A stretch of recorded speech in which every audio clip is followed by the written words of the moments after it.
ano é 1532. A civilização inca está no auge. Em menos de um século, eles se transformaram na maior força das Américas. Neste dia, terminava uma sangrenta guerra civil.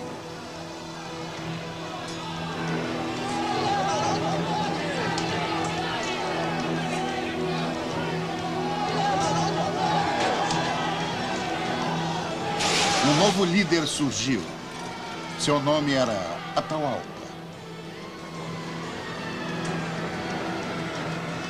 Dentro das tradições de seus ancestrais, Atahualpa bebe no crânio de seu oponente. Um crânio revestido de ouro. Este é o crânio do irmão de Atahualpa.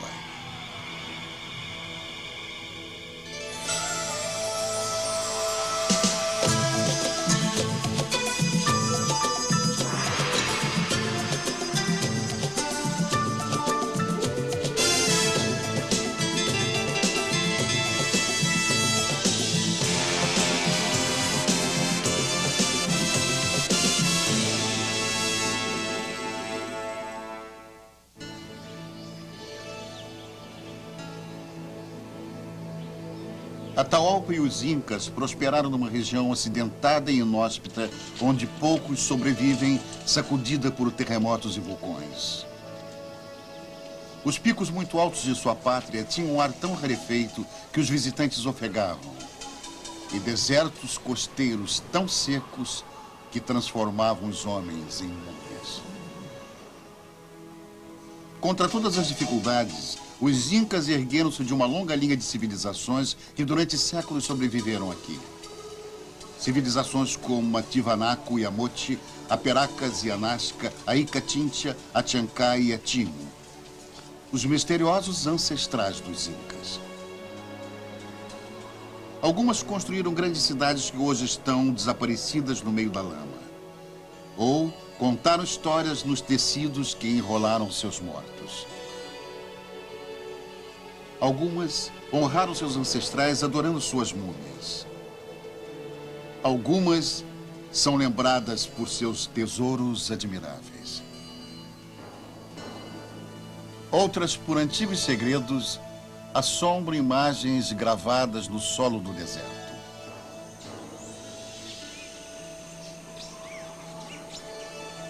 Mas a mais conhecida de todas, a Inca, durou somente 100 anos. Logo depois que Atahualpa tomou o poder, uma pequena, mas bem armada força de espanhóis invadiu, ameaçando tudo que os incas tinham criado.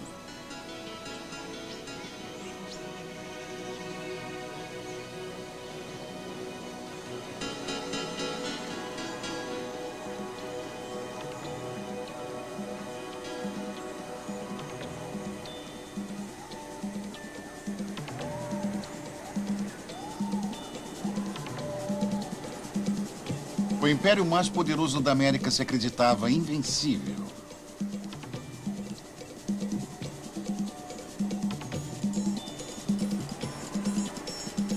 Seus domínios competiam com o tamanho do Império Romano. Seu sistema de estradas, se esticados, dariam meia volta ao redor da Terra. Eles tinham uma grande força de luta que foi testada na batalha. Com talento para a engenharia, eles subjugaram algumas das terras mais inflexíveis da Terra.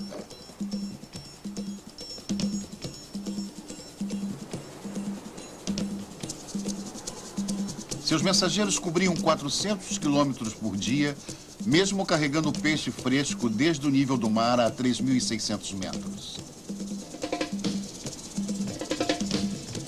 Eles adoravam muitos deuses, mas acreditavam que o sol, chamado Inti, era seu pai espiritual.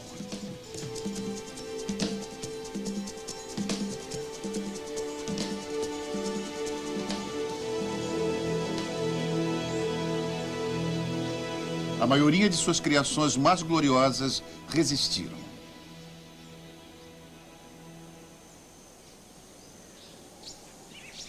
Esta magnífica cidade é um dos muitos mistérios que os incas deixaram para trás. Durante séculos, ela ficou escondida do mundo exterior, até mesmo para seus descendentes. Não se sabe por que razão ela é chamada de Machu Picchu. Em 1911, Hiram Bingham, um aventureiro americano, liderou uma expedição ao Peru em busca da legendária fortaleza perdida dos Incas, Vilcabamba. Depois de semanas de frustração, Bingham seguiu uma trilha tortuosa que subia as montanhas. Logo, seu esforço seria recompensado.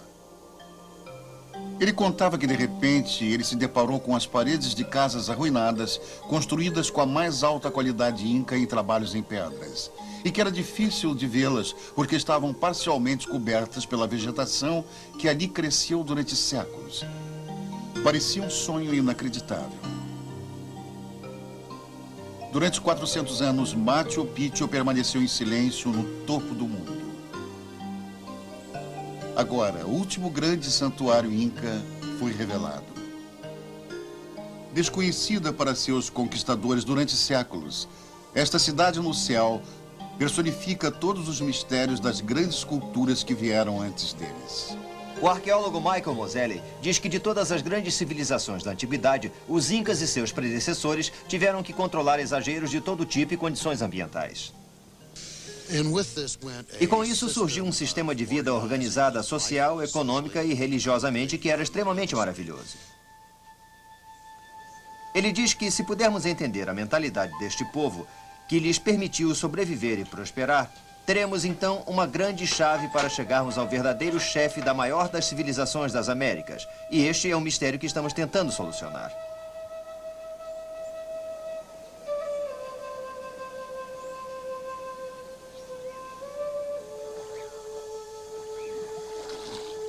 Os incas e seus ancestrais prosperaram por terem se adaptado a um ambiente hostil.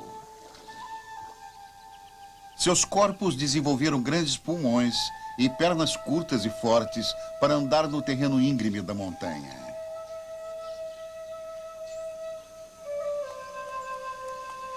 Eles domesticaram animais como a lhama e a alpaca, que fornecem carne e lã para roupas quentes.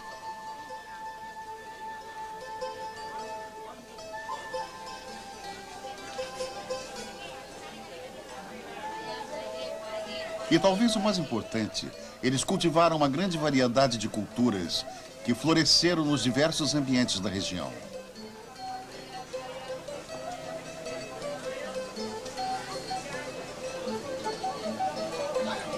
O milho era o mais valorizado.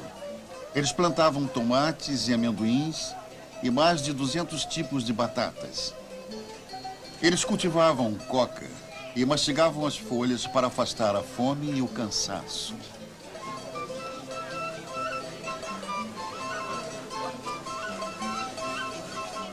Uma geração após outra sobreviveu aqui, cada uma construindo sobre o sucesso da anterior e aprendendo com suas falhas.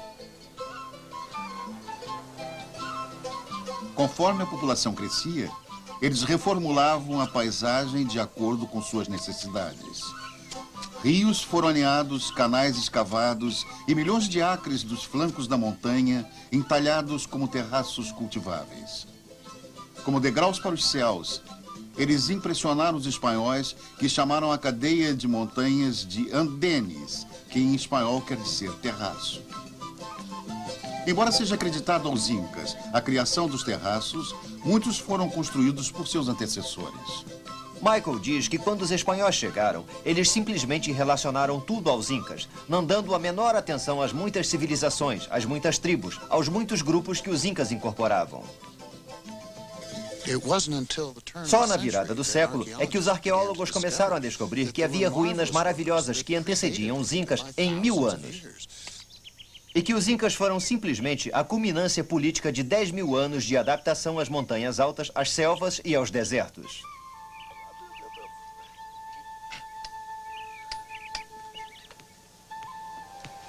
Estas culturas eram tão variadas quanto as regiões onde elas se originaram, mas cada uma delas tinha que dominar alguns dos terrenos mais cruéis e a mais severa das temperaturas da Terra.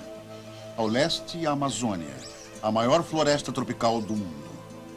Para o oeste, em direção ao Pacífico, o deserto mais seco do mundo, lar dos Nazca, o povo de Paracas e os Moche. E no meio, a cadeia rochosa dos Andes. A maior cadeia de montanhas do mundo é a maior em altura, perdendo apenas para o Himalaia. Esta era a pátria dos Incas. Aqui eles prosperaram, apesar do constante retumbar de vulcões e terremotos, danificando suas cidades e destruindo os canais que eram suas cordas salva-vidas. Ele diz que se sacudirmos aquela paisagem, forçosamente aqueles sistemas de canais se quebrariam e sua reconstrução tomaria muito tempo. Este é um mundo inteiramente diferente. Um mundo de grande altitude, carente de oxigênio, poucas chuvas, terremotos, desastres naturais. É um mundo que está vivo.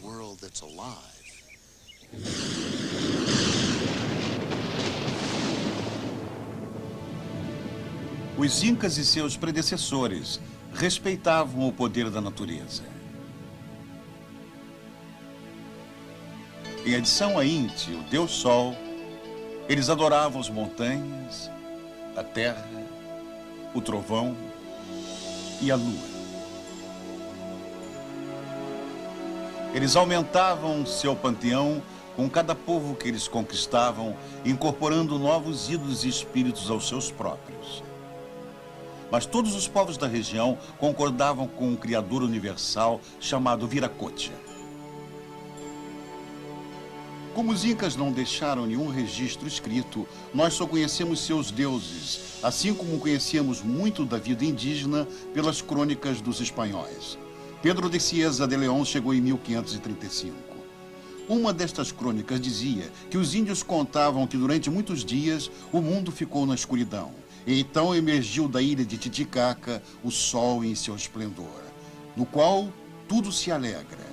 E então veio um homem grande em estatura que tinha muitos poderes. Eles o chamaram de Pai do Sol.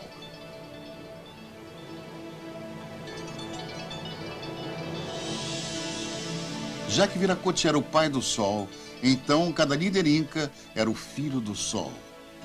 E em 1532, aquele homem era Atahualpa.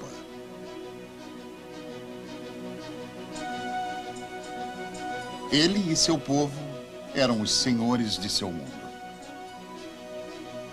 Em seu estado real de Pisaque havia um templo em honra de Inti, o Deus Sol. Embora este fosse um lugar sagrado, uma fortaleza protegia o imperador, sua corte e as ricas terras cultiváveis nos terraços mais embaixo.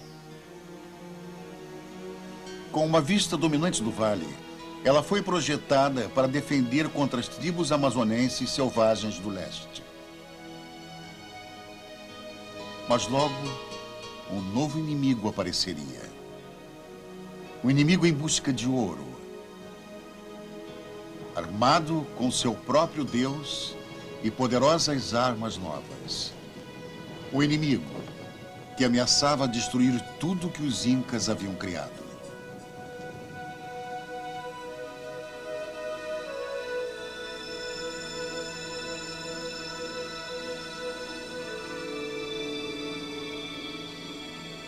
Os imperadores incas viviam uma vida de extraordinária opulência. Atahualpa tinha muitas esposas e ele escolhia as mais belas mulheres incas para servi-lo em todas as suas necessidades. Seu corpo sagrado era vestido com os mais finos trajes que eram usados só uma vez e depois cerimoniosamente queimados. Ele governava com absoluta autoridade. No festival mais pródigo do Império, ele era honrado como um deus vivo.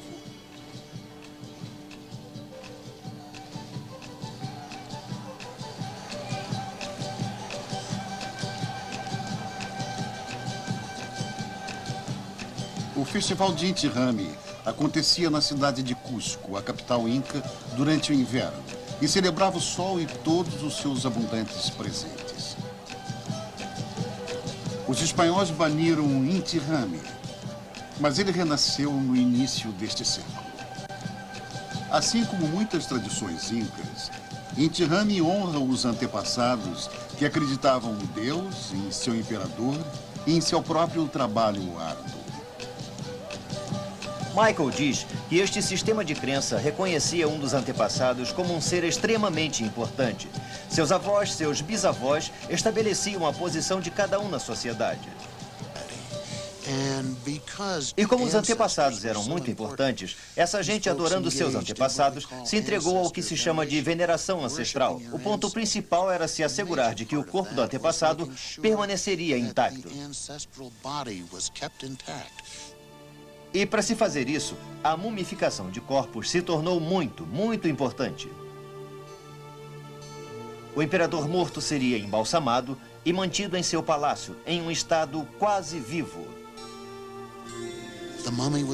Em todas as ocasiões importantes, a múmia era levada e colocada junto com as múmias de seus ancestrais. Se tivéssemos que ir para a guerra como os incas, teríamos que consultar os mortos para termos certeza de que teríamos sua bênção.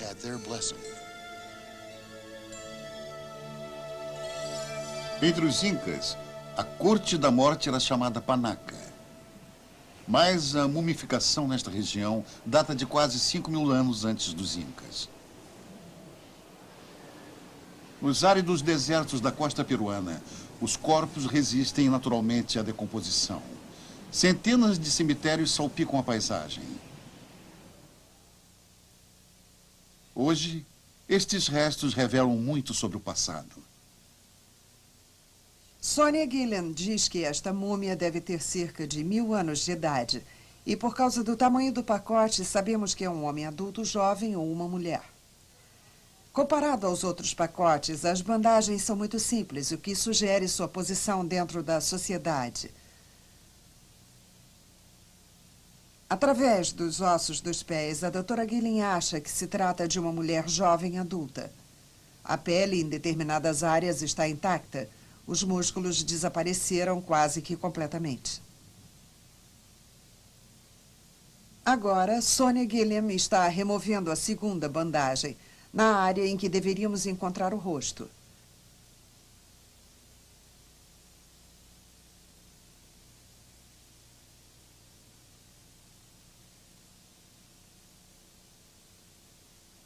O cabelo ainda está lá e está penteado em tranças.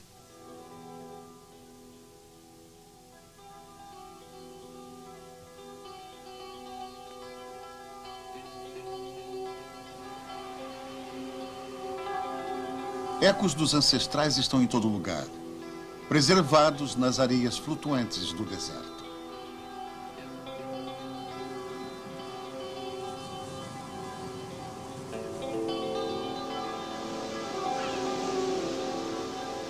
Apesar da aspereza do deserto costal, civilizações avançadas prosperaram aqui. Em 1925, 2 arqueólogos viajavam para um solitário posto avançado no sul do Peru, chamado Paracas, ou areia que cai com chuva.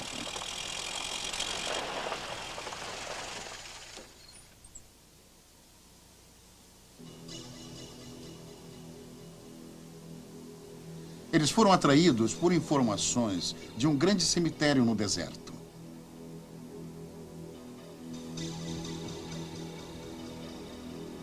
Um deles era peruano, Julio Tello, e seu companheiro era o americano Samuel Lothrop.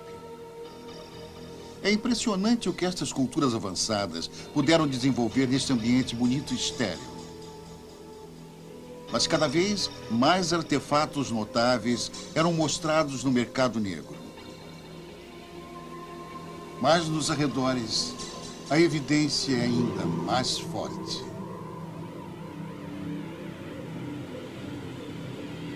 Tello e Lothrop tinham descoberto os restos de uma civilização pouco conhecida. Os Paracas antecederam os Incas em 1500 anos. De todas as maravilhas que eles descobriram aqui, a mais mistificante de todas foi a desses crânios bizarramente deformados espalhados pela areia. Eles concluíram que as cabeças dos bebês eram amarradas entre placas de madeira para causar o grotesco alongamento.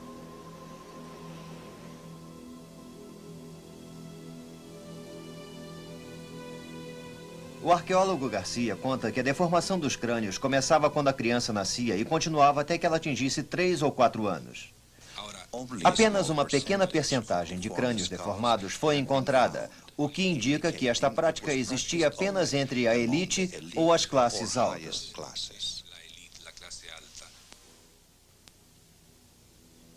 Muito mais notável ainda, eram os crânios com buracos de sondagem ou abertos, um procedimento chamado trepanação.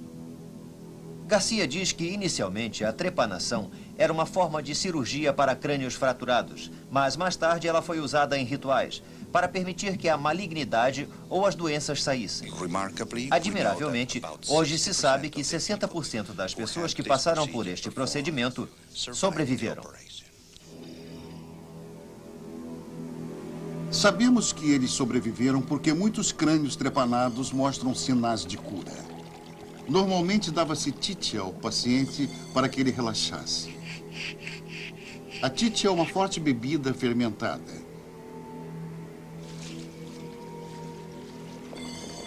O cirurgião usava ferramentas de cobre e bronze. Algumas operações implicavam em se cortar uma série de sulcos no crânio, outras em fazer um buraco circular de onde um pedaço de osso podia ser levantado. Séculos antes do advento da ciência moderna, esses ancestrais dos Incas apresentavam milagres médicos.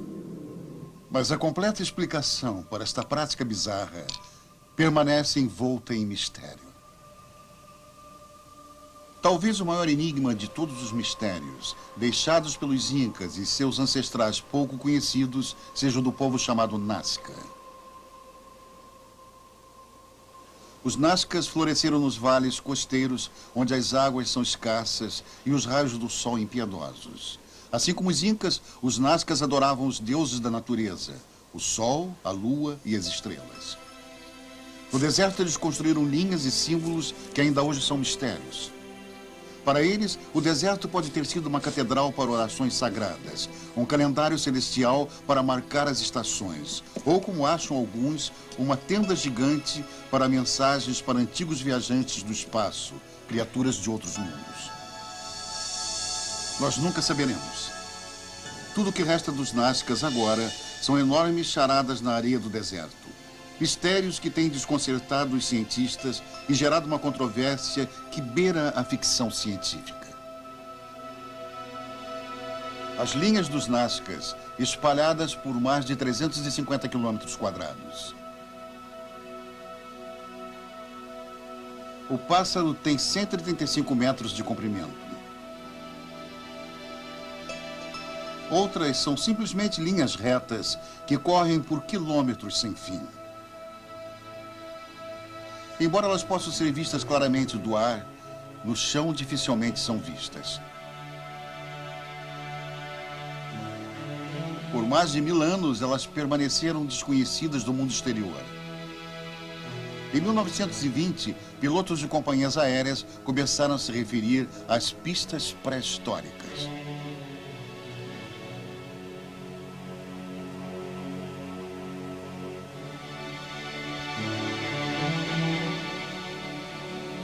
Logo, havia tantas teorias a respeito quanto as linhas no piso do deserto. O escritor Erich von Däniken diz que tentou provar que este planeta havia sido visitado muitas vezes na antiguidade por seres espaciais. Em 1968, o livro Eram os Deuses Astronautas, de Erich von Däniken, estimulou um selvagem debate científico. Sua tese: os Nazcas se comunicavam com visitantes do espaço sideral. Däniken diz que na própria plataforma se vê alguma areia e pedras espalhadas e temos uma única pista no chão.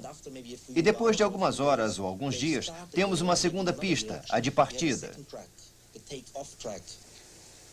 Ele supõe que somente mais tarde, quando os extraterrestres partiram, é que os nativos foram até o campo e viram as duas linhas, pista de aterrissagem e pista de decolagem. E então eles sussurraram. Os deuses faiscantes andaram nessas linhas.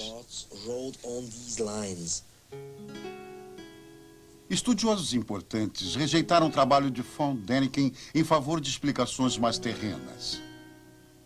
Uma mulher tinha suas próprias teorias. Desde 1941, Maria Haidt devotava sua vida a desvendar os mistérios gravados no solo do deserto. Ela conta que começou a andar apenas para ver o que havia lá. Ela andava sobre uma linha e, de repente, se encontrou num conjunto de linhas e, seguindo um pouco mais, encontrou caminhos sinuosos que viriam a ser a figura da aranha. E, desde então, ela tem estado imersa nessa imensidão, apenas procurando por pequenos caminhos sinuosos para ver se eles formam alguma figura.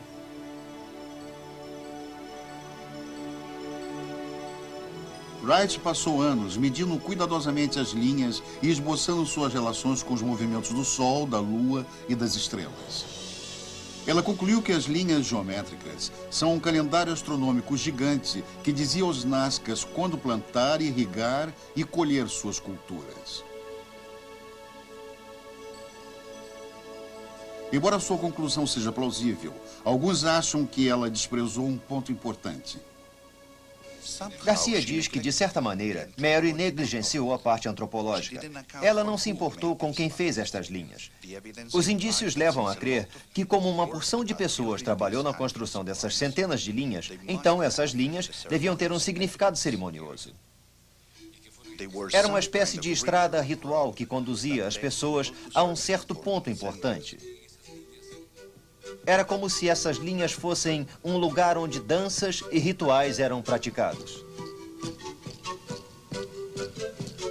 Esta é a peregrinação anual ao Santuário Andino de Coilor Ridge.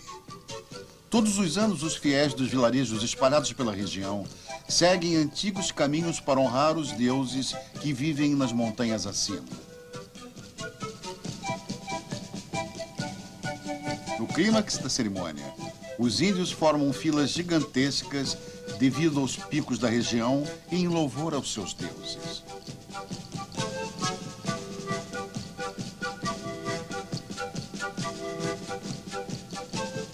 Um dos rituais mais curiosos do festival é o transporte de um pedaço de gelo que é trazido de uma geleira para as filas de crentes. Ele simboliza as águas que trazem vida para as cidades secas do deserto, como Nazca. O misterioso relacionamento entre as linhas e a água já fascinou muita gente. O fotógrafo Eduardo Erran acredita que as linhas tenham sido desenhadas para guiar os pássaros, indicando a chegada das chuvas. Ele diz que os Nazcas precisavam de água e é possível que tenham desenhado as linhas para que os condores pudessem ver. Quando os condores sobrevoam as linhas, estão anunciando que a chuva vinda dos Andes está a caminho. A água está chegando. E isso é muito importante para os Nazcas. Nos últimos anos, já foram identificados mais de 300 novos desenhos. E é muito importante estar ciente de que Nazca é um monumento único, que não existe em nenhuma outra parte do mundo. Hoje é fácil admirar as linhas do alto. Será que o antigo povo de Nazca podia voar? Em 1975, o aventureiro Jim Woodman e o balonista Julian Notti tentaram provar que podiam quando construíram um balão de ar quente usando apenas os materiais que os antigos pudessem ter à mão.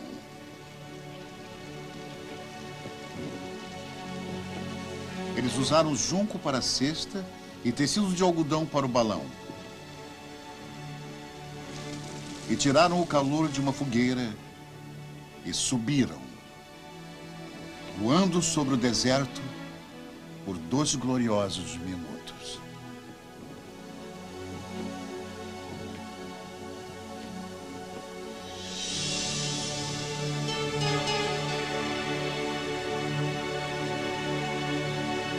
As linhas sobrevivem por milhares de anos às pessoas que as fizeram. Sobrevivendo a terremotos, secas e aguaceiros. Resumindo a tolerância das culturas andinas face às esmagadoras forças da natureza.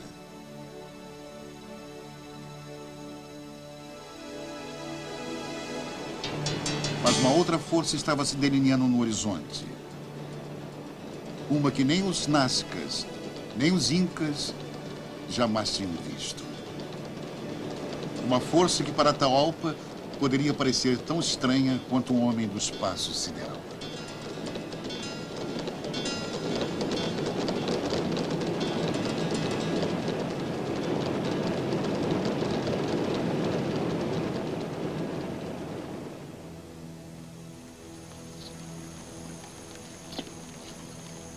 Em 1532, Francisco Pizarro e seu pequeno grupo de conquistadores invadiu o Peru em busca das vislumbrantes cidades de ouro.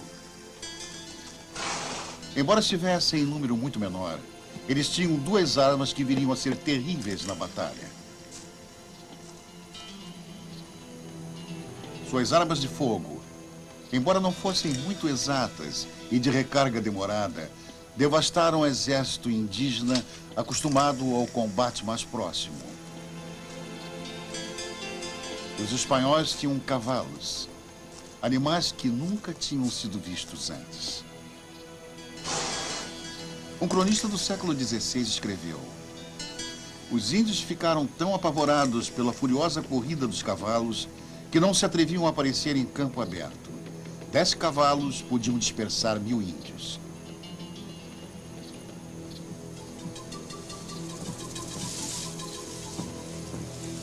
Para os incas, os espanhóis deviam parecer criaturas de um outro planeta. Com suas armaduras e as estranhas bestas de 4 pernas, eles inspiraram uma mistura de medo e incredulidade.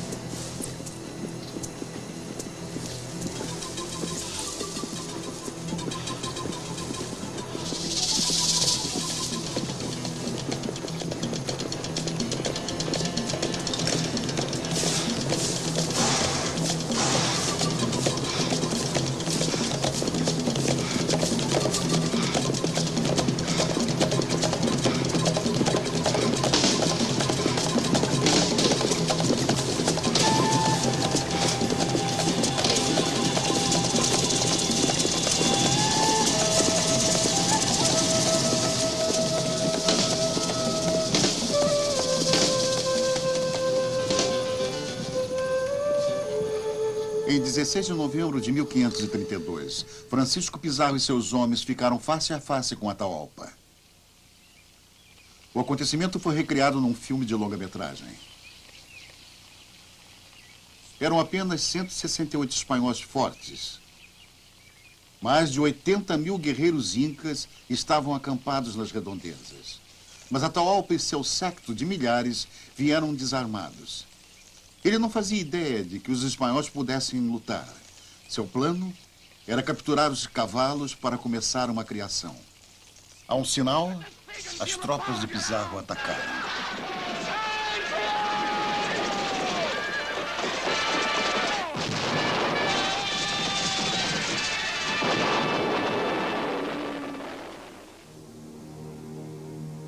No fim do dia, havia 6.000 mortos. Todos incas, nem um único espanhol. Atahualpa escapou com vida, mas foi capturado por Pizarro.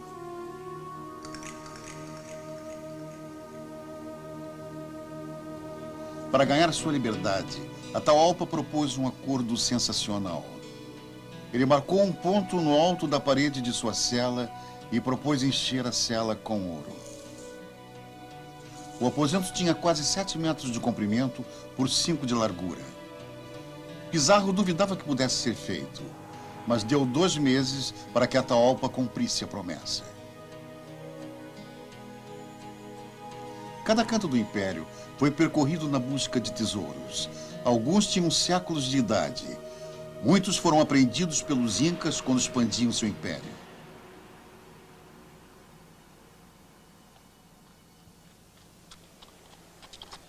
A maioria das peças artesanais mais finas foram feitas pelo povo moche do norte do Peru.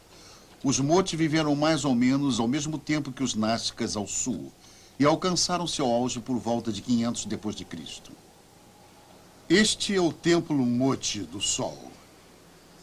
A maior pirâmide das Américas foi construída com mais de 140 milhões de tijolos de barro. Acreditando que ela escondia uma grande quantidade de ouro, os espanhóis desviaram o rio Moche, que levou quase 2/3 desta enorme estrutura, revelando riquezas surpreendentes. O reino Moche, comparado ao reino Inca, era pequeno, mas era fabulosamente rico. Para a elite, era uma vida de grandes solenidades e sacrifícios de sangue humano. O povo comum, rigidamente organizado, trabalhava duro para construir o Estado. Campos férteis eram irrigados por um elaborado sistema de irrigação, o que fez com que os vales costeiros fossem os mais ricos do Peru. E eles tiravam proveito da generosidade do Oceano Pacífico. Os descendentes dos Moches ainda pescam da mesma maneira que seus ancestrais faziam há séculos. Homens fortes em barcos de junco lançam suas redes na água.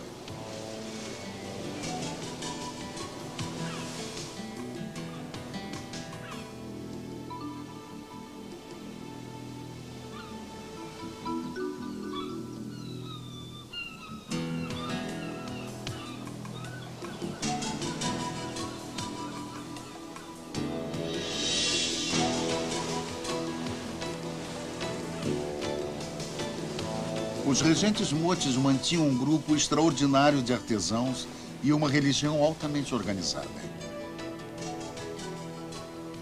As imagens nas paredes de seus templos e nos potes de cerâmica eram uma alusão à vida em busca de nobreza, cheias de rituais enigmáticos e práticas sexuais. Num lugar perto da cidade de Trujillo, chamado El Brujo, uma série de frisos de barro dão uma visão deprimente da vida Moche. O povo local sabia sobre El Brujo há anos e sempre procurou artefatos para vender no mercado negro. Uma dessas pessoas era Arturo Carrera, que descobriu os frisos em 1983.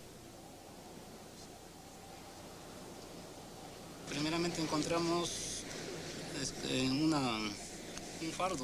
Ele conta que primeiro encontraram uma múmia empacotada e, quando a moveram, viram o relevo da fachada.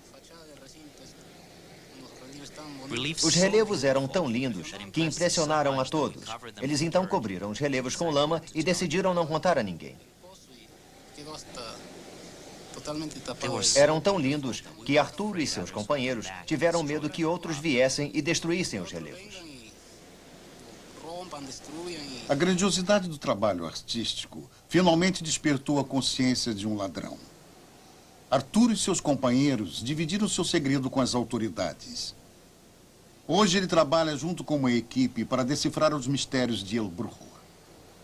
O lugar foi chamado de El Brujo, que em espanhol significa feiticeiro, porque este templo provavelmente era ocupado por um poderoso xamã ou um sacerdote guerreiro do passado. Neste painel vemos uma fila de prisioneiros nus, amarrados pelo pescoço com uma corda. Estes prisioneiros, quase com certeza, estavam sendo levados para serem executados. Os muitos restos mortais sugerem que os painéis descrevem o que aconteceu exatamente em El Brujo. O arqueólogo Pedro Pablo diz que a grande questão é: qual o significado real do sacrifício? O sacrifício em si é um ato consciente de se matar alguém de uma maneira simbólica. É o bem mais precioso que se pode dar. De alguma maneira, se esta grande construção está aqui com todas estas imagens à sua volta, toda esta fabulosa arte do povo Moche, descobrimos a verdadeira relação entre a arte e a realidade. Na iconografia Moche, é muito comum vermos imagens de feitiçaria ou cura. E é interessante vermos que ainda hoje isso é praticado. A antiga arte há muito não é mais praticada pelos sacerdotes guerreiros. Homens não são mais sacrificados. Hoje são os curandeiros que curam, usando ervas e poções para curar doenças do corpo. E mágica para afastar as forças do mal que afligem o espírito.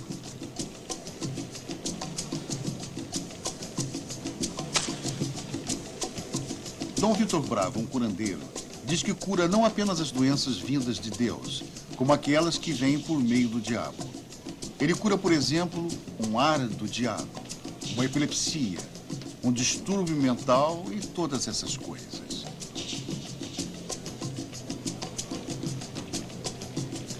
Entre as poções dos curandeiros está um poderoso alucinógeno feito do cactus de São Pedro.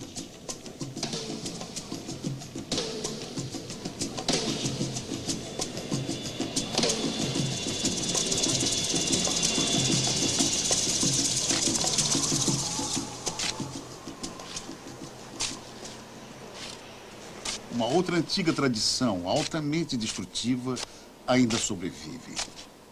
Estes são huaqueiros, ladrões de sepulturas que vendem as relíquias de seus antepassados no mercado negro.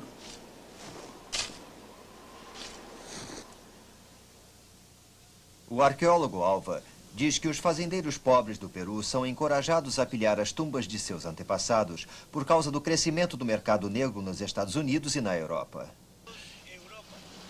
Em outubro de 1987, ele foi chamado pela polícia para identificar alguns artefatos recentemente apreendidos. Mas quando ele chegou, a polícia mostrou-lhe preciosidades impressionantes. Entre elas, estava uma fantástica cabeça de ouro com olhos de prata e lápis lazuli.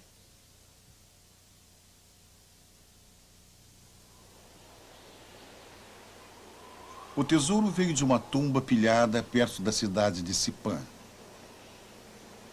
O povo da cidade fervilhava sobre o local, procurando um buraco aberto pelos ladrões.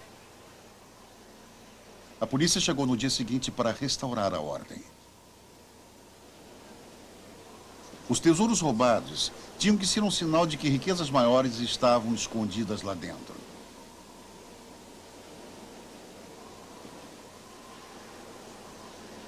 Alva e seus homens começaram a cavar. Depois de peneirar o cascalho durante dias sem interrupção, eles se concentraram no lote de 10 metros perto do topo. O que eles encontraram foi um presente que iludira tanto os cientistas como os ladrões. Uma câmara mortuária real intocada há 1500 anos. O Dr. Alva diz que foi uma descoberta notável. Pela primeira vez, os arqueólogos tinham a oportunidade de documentar a tumba de um homem importante do antigo Peru. Nesta tumba, eles sentiram que não estavam sozinhos. Havia uma profunda presença espiritual. Eles estavam despertando um personagem do seu longo descanso de 1500 anos. Eles decidiram chamá-lo de Senhor de Sipã.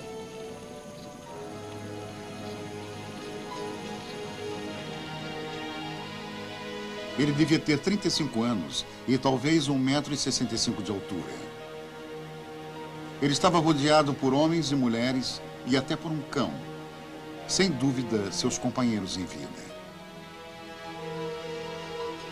E para o túmulo, ele levou uma impressionante exibição de prosperidade.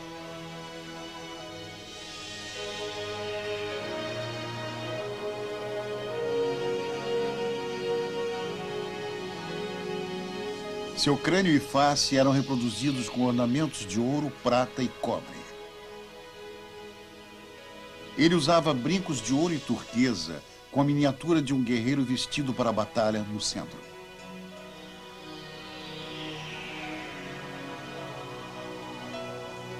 Completamente desenterrada, a tumba do Senhor de Sipã foi considerada a mais rica da América. Para Alva e seus companheiros, era a descoberta de suas vidas.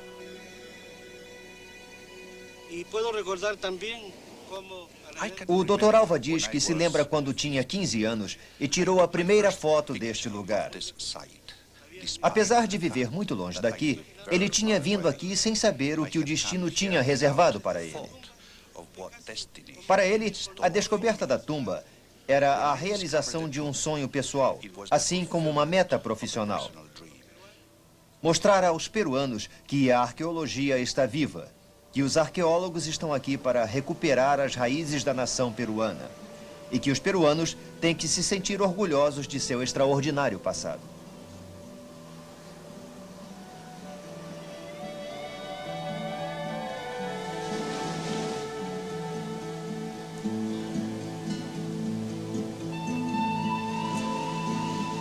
reinado Moche chegou ao fim entre 650 e 800 depois de Cristo.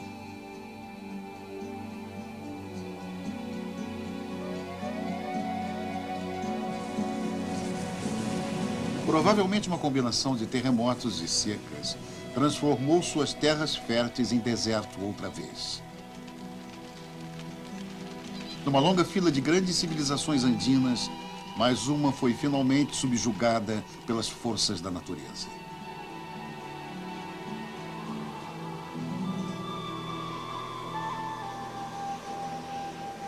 Para os Incas, o final de seu império chegou de uma maneira diferente.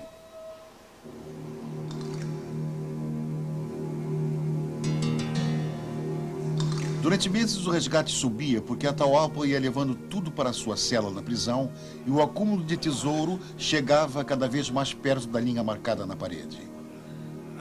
Mas mesmo quando chegou na marca, Atahualpa foi condenado à morte. Ele alegava que teria direito à reencarnação se fosse queimado na estaca. Mas ao invés disso, Atahualpa foi amarrado numa cadeira e estrangulado. Seu tesouro foi derretido para aumentar a fortuna do rei da Espanha.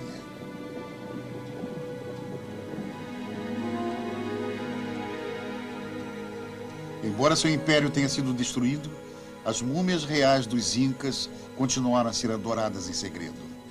Mas estes poderosos símbolos da tradição Inca eram uma ameaça à Igreja Católica, que estava tentando converter as massas ao cristianismo. Finalmente, as múmias foram mandadas para Lima para terem um enterro cristão, o que poria fim às práticas pagãs.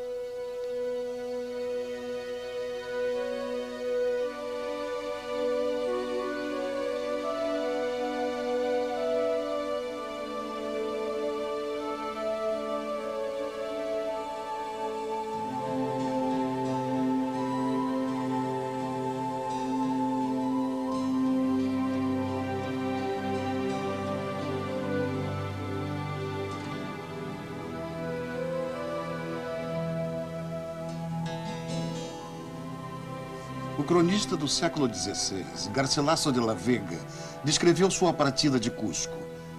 Elas foram enroladas em lençóis brancos e os índios ajoelhavam e se inclinavam, chorando e soluçando, enquanto elas passavam. Os espanhóis também tiravam seus chapéus, já que eram corpos reais.